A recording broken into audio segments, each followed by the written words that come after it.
დღეს თბილისის საქალაქო სასამართლოში ქართული ოცნების დამფუძნებლის ბიძინა ივანიშვილის კრიპტოვალუტის მითვისების საქმეზე ბრალდებული თანაინვესტირების ფონდის ყოფილი ხელმძღვანელის გიორგი ბაჩიაშვილის სასამართლო პროცესი გაიმართა. პროცესზე მოწმედ ქართულ ბანკის სამეთვალყურეო საბჭოს ხელმძღვანელი ნატო ხაინდრავა და მისი ყოფილი მოადგილე დავით გალუაშვილი გამოიკითხა. პროცესი დახურულ რეჟიმში 5 საათის განმავლობაში მიმდინარეობდა. დღეს დაიკითხა ბიძინა ივანიშვილის შავი სალაროს გამგე და მისი მოადგილე.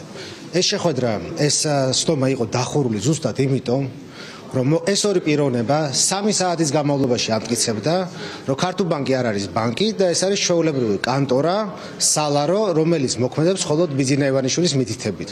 მათ პირდაპირ თქვეს, რომ ჩვენ ყურადღება არ უნდა მივაქციოთ დოკუმენტებს, რა წერია დოკუმენტებში და უნდა მივაქციოთ ზოგადად ბიძინა ივანიშვილის სიტყვას ყველაზე მთავარი მნიშვნელობა, რომ ეს სესხი ვითომ იყო მისი ინვესტიცია. არანაირი დოკუმენტური სარგებლობა, ეს დოკუმენტური საფუძველი ამას და მტკიცებულება არ აქვს და არ არსებობს. მე ძალიან მინდა ვთხოვო საქმის პროკურორს, ნუ ფუჩ სიტყვაობს და ნუ იტყუება მთელი ქვეყნის წინაშე.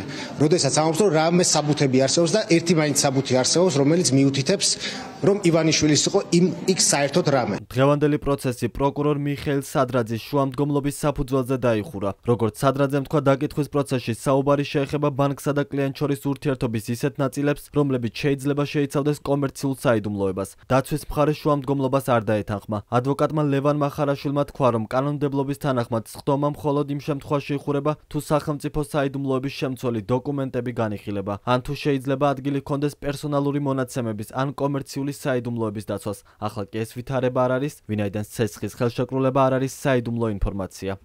ბაჩიაშვილს ბრალდება დიდი ოდენობით ბიტკოინის მართლსაწინააღმდეგო მითვისება და უკანონო შემოსავლის ლეგალიზაცია. ბიტკოინის ღირებულება პროკურატურის განცხადებით მითვისების მომენტში 2017 წელს 40 მილიონამდე ამერიკულ დოლარს შეადგენდა. პროკურატურის ბრალდების თანახმად საქმეში დაძარალებული ბიძინა ივანიშვილია. ბრალდებულის მიმართ სისხლის სამართლებრივი დევნა დიდი ოდენობით კრიპტოვალუტის მართლსაწინააღმდეგო მითვისებისა და უკანონო შემოსავლის ლეგალიზაციის ფაქტზე დაიწყო, რაც სასჯელის სახით და ზომად 9-დან 12 წლამდე თავისუფლების აღკვეთას ითვალისწინებს. გიორგი ბაჩიაშვილი წარდგენილ ბრალდებაში თავს დამნაშავედ არ მიიჩნევს. როგორც მისი ადვოკატი ამბობს, 5 მილიონი დოლარი, რომელიც, როგორც პროკურატურა ცხადებს, ბიძინა ივანიშვილმა დააბანდა ბაჩიაშვილთან ერთად კრიპტოვალუტის მაინინგში. იყო სესხი ქართულ ბანკიდან და არა ინვესტიცია და ეს სესხი პროცენტის ჩათვლით ბანკს ბაჩიაშვილმა მალევე დაუბრუნა.